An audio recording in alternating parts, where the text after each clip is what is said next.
Imaginez un jeu vidéo en mode hardcore où la barre de vie n'est pas rouge mais vide. Et son nom est simplement la fin.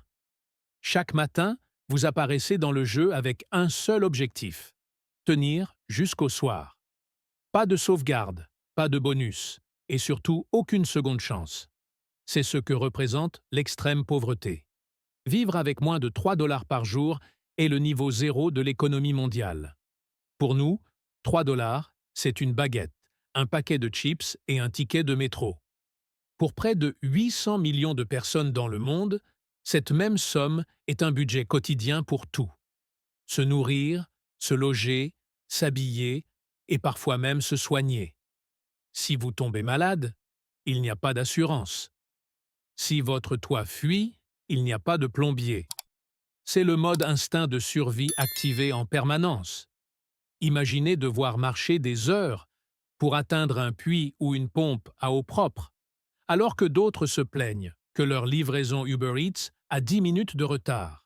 C'est la réalité quotidienne dans des régions entières d'Afrique subsaharienne et d'Asie du Sud, où les infrastructures, les emplois et la sécurité sociale font cruellement défaut. Et aucune autre distraction n'existe pour oublier ce stress permanent. Pas d'abonnement Netflix, pas de TikTok, pas de lutte avec un smartphone fissuré. À ce niveau, la technologie n'existe pas. L'accès à Internet est inexistant. Et le temps est littéralement passé à chercher de quoi manger avant la tombée de la nuit. La modernité que nous considérons comme normale est un luxe total. Et la vraie question est, que se passe-t-il quand on gagne juste un peu plus? Oui, techniquement vous avez grimpé d'un échelon, mais dans la pratique, c'est toujours chaotique. Ici, vous vivez avec entre 3 et environ 6,85 dollars par jour selon le pays. Dit comme ça, cela semble être un petit pas en avant. Concrètement, ce palier appartient à des millions de familles en Asie du Sud, dans les campagnes de l'Inde ou du Bangladesh, mais aussi dans certains coins de l'Europe de l'Est rurale. Vous vivez avec presque rien, mais tout de même assez pour ne pas mourir de faim demain. Avec ce budget, vous pouvez manger plus régulièrement qu'au niveau précédent. Le repas du soir n'est plus systématiquement un point d'interrogation, même s'il reste basique. Beaucoup de riz, quelques légumes et rarement de la viande. Mais l'illusion de stabilité s'effondre dès qu'un obstacle surgit. Une grippe qui vous empêche de travailler pendant 3 jours entraîne une chute libre immédiate. Un emploi saisonnier qui se termine trop vite, même combat. Socialement, être ici, c'est un peu comme utiliser un Nokia 3310 en 2025. Techniquement, votre téléphone fonctionne et il ne tombera jamais en panne. Vous pouvez appeler, vous pouvez envoyer des SMS, mais autour de vous, tout le monde vit avec des applis, des vidéos et des stories. Vous restez bloqué à jouer à Snake en noir et blanc. Pareil pour le portefeuille. Assez pour survivre, insuffisant pour appartenir au rythme collectif. Vous faites partie de la société, mais comme une version restreinte, presque hors jeu. 1 milliard de personnes sur la planète vivent exactement dans ce couloir étroit, vulnérables à la moindre crise sanitaire ou flambée des prix. Mais que se passe-t-il quand on atteint la vie modeste des travailleurs pauvres? Pensez à cet abonnement Netflix que vous partagez avec 4 personnes, peut-être avec un cousin qui squatte aussi le compte sans jamais payer. Techniquement, vous y avez accès, mais ce n'est pas vraiment la liberté. C'est un peu la vie des travailleurs pauvres et de ce qu'on appelle la classe populaire inférieure. Rien n'est totalement inaccessible, mais presque tout nécessite des calculs, des coups de chance ou un sacrifice ailleurs. Ces gens travaillent, et souvent beaucoup, mais leurs revenus restent faibles. Leurs contrats sont précaires, et la stabilité ne tient qu'à un fil. Beaucoup occupent des postes dans la restauration, la logistique, l'entretien ou des emplois à temps partiel qui changent selon les saisons. Le problème est que malgré leurs efforts, ils vivent toujours avec la peur du chômage, d'une facture d'énergie qui grimpe soudainement ou d'une inflation qui engloutit leur budget. La sécurité de l'emploi n'est pas une réalité, c'est un vœu pieux. Prenons un exemple très concret. Vous devez choisir entre payer la facture d'électricité ou remplir correctement le chariot au supermarché.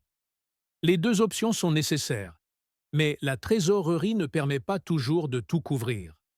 Ajoutez à cela une hausse soudaine du prix de l'essence ou un loyer qui augmente légèrement, et la vie quotidienne devient une suite de calculs pour survivre dignement. Ce paradoxe touche un nombre immense de personnes. En 2023, plus de 21% des Européens étaient exposés au risque de pauvreté ou d'exclusion sociale. Et psychologiquement, c'est pesant. Vous ne mourrez pas de faim, mais vous regardez toujours vers le haut. Vous comparez votre vie avec celle qui semble plus confortable, et vous ressentez une vague sociale presque permanente. Oui, vous vous en sortez, mais pas assez bien. À ce niveau, il reste encore un petit espace de respiration. Vous pouvez vous offrir une bière au bar avec des amis, un fast-food ou une nouvelle paire de baskets, mais rarement plus. Oubliez le week-end à Barcelone ou le city trip à Londres. Ce genre de projet reste hors budget. Il y a quelques distractions, mais pas de vrai luxe durable. C'est une existence où le calcul mental des dépenses devient un sport quotidien. Et juste au-dessus, le grand bloc de la stabilité s'installe. La véritable classe moyenne, pilier des sociétés modernes. Bienvenue dans la zone Wi-Fi stable. Ici, plus besoin de voler des données sur le réseau du voisin. Vous avez enfin votre propre accès. C'est la classe moyenne. Vous pouvez respirer. Vous pouvez planifier votre semaine sans avoir l'impression qu'un imprévu vous détruira immédiatement. En Europe, c'est même le cœur du système, puisque environ 2 tiers de la population vit dans cette catégorie. C'est la colonne vertébrale qui porte les impôts, finance les écoles et maintient la machine sociale en mouvement. Mais attention, être au milieu est cool, jusqu'au moment où l'inflation frappe comme un patron inattendu ou que votre emploi disparaît du jour au lendemain. Une seule crise économique et la pente devient glissante. Dans cette classe, on trouve généralement un logement décent, mais pas extravagant, correctement équipé, chauffé en hiver, et avec une cuisine où l'on peut nourrir la famille, sans compter chaque grain de riz. Ce mode de vie permet de faire des choix. Changer une voiture d'occasion tous les 10 ans, partir une semaine par an dans un endroit simple, souvent sur un vol low cost. Bref, ce n'est pas une lutte permanente, mais ce n'est pas non plus la dolce vita.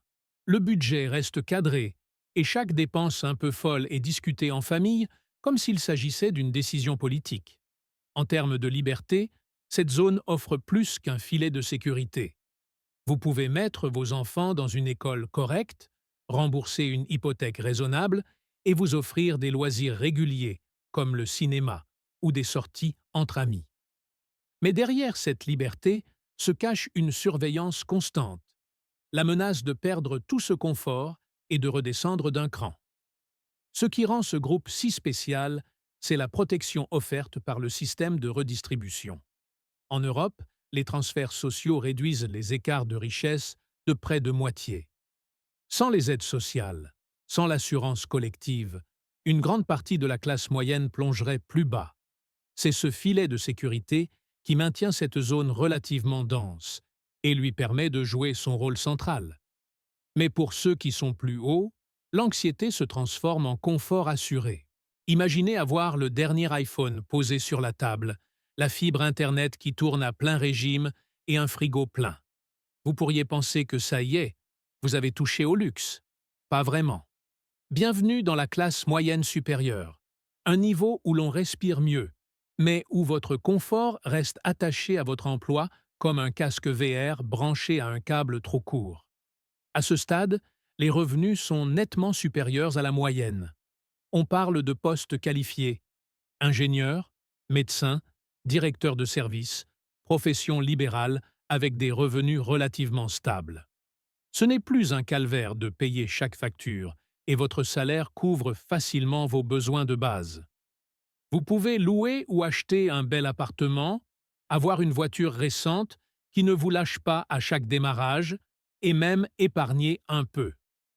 L'autonomie au travail compte aussi. Votre patron ne surveille pas chaque mouvement.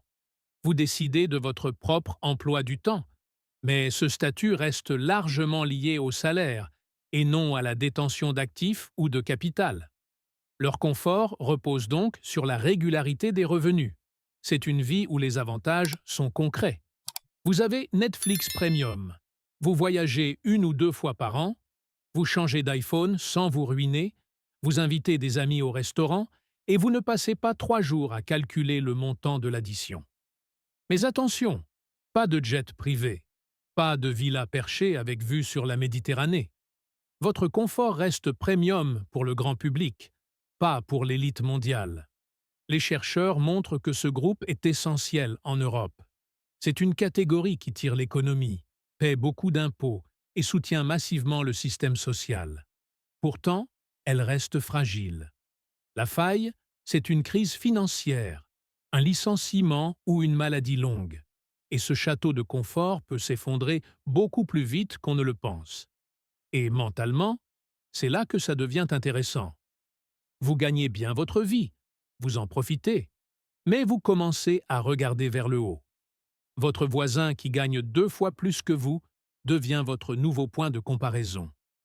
Un mélange étrange, la fierté d'avoir réussi et un petit doute permanent. Suis-je riche ou juste à l'aise?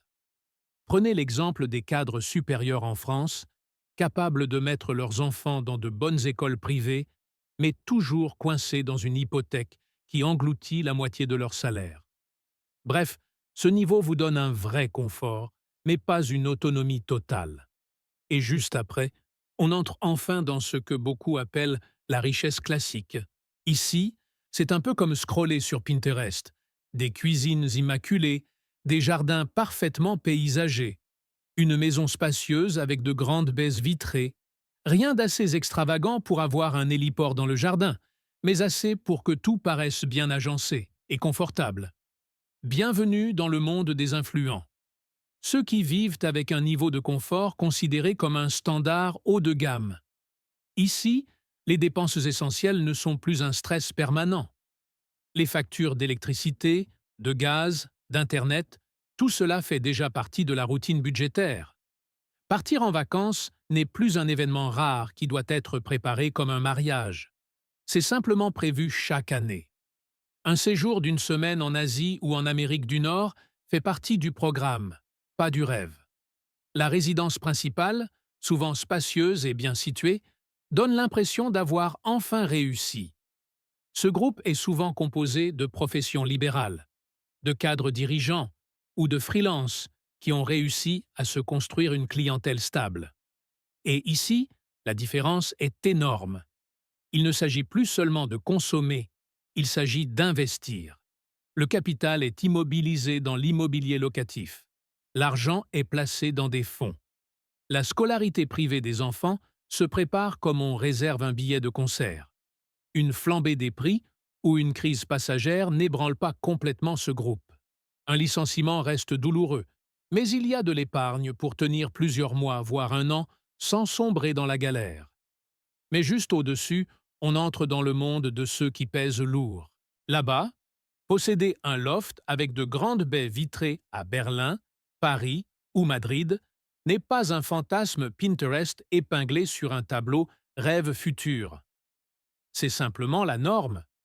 Les très aisés ou ultra-influents évoluent dans une réalité où haut revenu et patrimoine substantiel se conjuguent pour offrir plusieurs résidences, un portefeuille d'investissement solide et un quotidien détaché des préoccupations même des classes supérieures classiques. Ici, la richesse n'est pas seulement une question de salaire mensuel, elle repose surtout sur des actifs immobiliers dans plusieurs villes, des actions, des entreprises familiales ou des start-up dans lesquelles ils injectent leur argent. Ce n'est plus l'argent qu'ils gagnent chaque mois qui compte, mais l'argent qu'ils font travailler. La différence avec le reste du classement devient flagrante. À ce stade, ce n'est plus combien je gagne, mais qu'est-ce que je possède? Concrètement, cela se traduit par une vie où les vacances plusieurs fois par an hors d'Europe sont parfaitement normales. On parle de séjours aux Caraïbes, de circuits en Asie, de safaris organisés en Afrique. le tout accompagné d'une voiture premium garée devant la maison.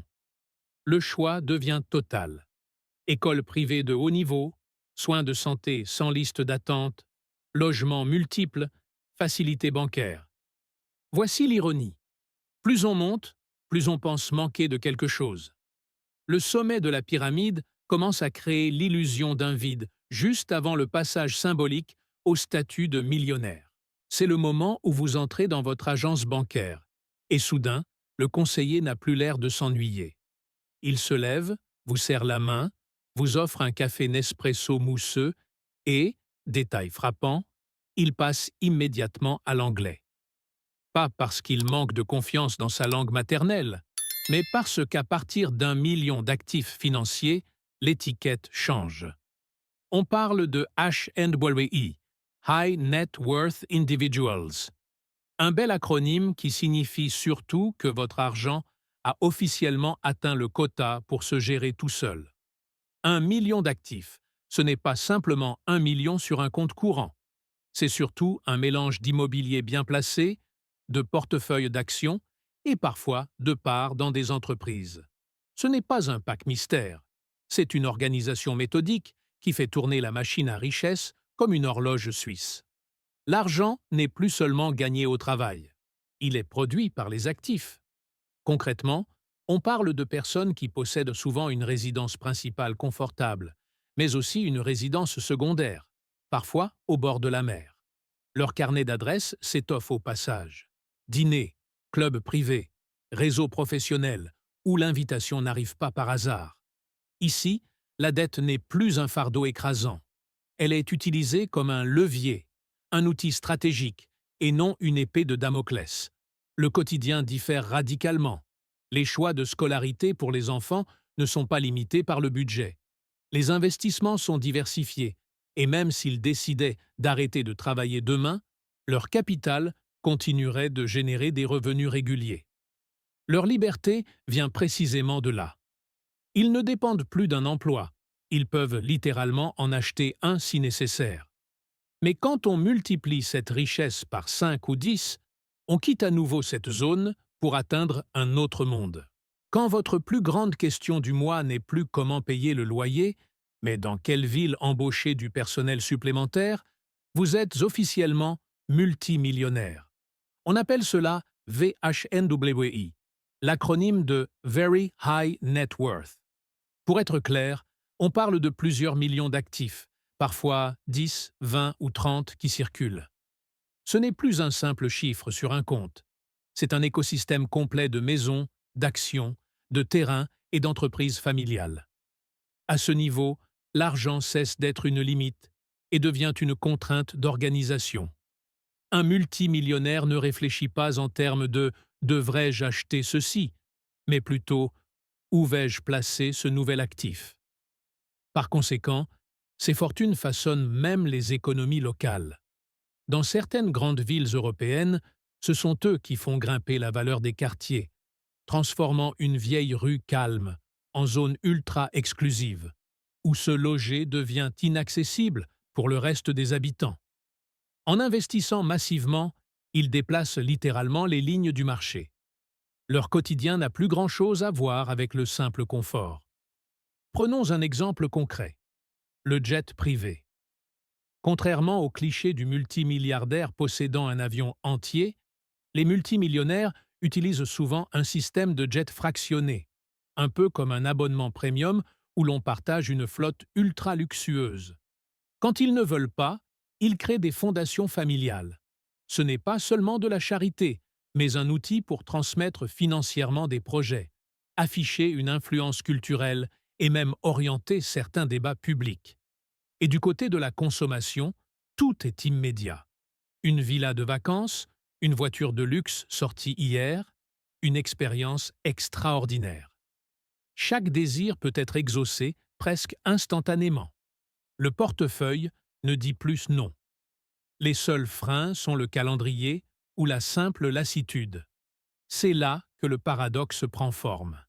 Ils ont atteint une liberté presque totale, mais restent face à une ressource qui échappe toujours à leur portefeuille, le temps. La rareté ne vient plus de l'argent mais des heures d'une journée. Et tout en haut, on atteint la poignée de milliardaires. Ici, vous ne choisissez pas seulement une nouvelle voiture ou une marque de costume. Vous décidez aussi de quelles lois influencer, quels projets industriels lancer et parfois quelles règles financières redessiner. Les milliardaires ne sont qu'une petite poignée de personnes dans le monde, mais leur pouvoir s'étend bien au-delà de leur compte bancaire. Leur fortune est si concentrée qu'elle dépasse le PIB de pays entiers. Ce qui est frappant, c'est cette asymétrie historique. Depuis 1980, la croissance mondiale n'a pas profité à tout le monde de la même manière. La majorité des gains est allée dans les poches des fameux 1% les plus riches. Alors que des millions de foyers comptent chaque dollar à la fin du mois, cette élite voit son capital gonfler, non pas grâce à un salaire, mais grâce à des investissements qui produisent de l'argent à l'infini. À ce niveau, travailler devient une option, pas une nécessité. Le symbole le plus visible de cette richesse est bien sûr le yacht géant, assez grand pour transporter un héliport et parfois un sous-marin. Mais ce n'est que la vitrine. Le vrai pouvoir se cache dans les investissements massifs dans des entreprises, les marchés financiers ou les nouvelles technologies. Cette décision dicte la direction de l'économie mondiale. Quand un milliardaire achète quelque chose, c'est tout un marché qui tremble. Leur influence n'est donc pas seulement individuelle, elle devient structurelle. Cette richesse colossale leur donne un pouvoir mondial. Ils ne se contentent pas de jouer, ils redéfinissent les règles du jeu. La liberté ultime n'est donc pas d'acheter sans compter, mais d'avoir le pouvoir de façonner l'environnement dans lequel tous les autres vivent. Du pain quotidien pour certains au contrôle planétaire pour quelques-uns, le fossé est vertigineux. Si ce décryptage de la richesse mondiale a changé votre vision du monde qui vous entoure, n'hésitez pas à vous abonner et à liker la chaîne. Nous mettons en lumière l'histoire et les systèmes qu'ils ont tenté d'enterrer. Plantez les graines de votre avenir. Le prochain coffre au trésor du savoir s'ouvrira bientôt.